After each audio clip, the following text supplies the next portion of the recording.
Hey everyone, welcome back to the channel. Today, we're diving into a straightforward guide on how to transfer Ethereum, or ETH, from Crypto.com to Robinhood in 2025. Whether you're looking to consolidate your crypto holdings or just explore more trading options, this step-by-step process will get you there safely and efficiently. Let's jump right in. First things first, make sure you have accounts set up on both Crypto.com and Robinhood. You'll need your Robinhood wallet address handy, as that's where your ETH will end up. Also, double-check that you have enough ETH in your Crypto.com wallet to cover any network fees. These can vary based on blockchain congestion. Step 1. Log into your Crypto.com app or website. Navigate to your wallet section and select the ETH you want to transfer. Look for the Withdraw or Send option. That's your starting point. Step 2. Enter the withdrawal details. You'll need to input your Robinhood wallet address. Double-check this to avoid any costly mistakes.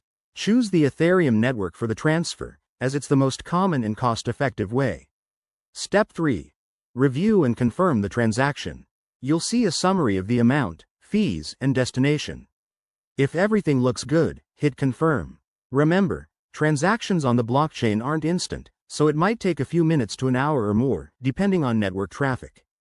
Once the transfer is initiated, head over to your Robinhood app. Step 4.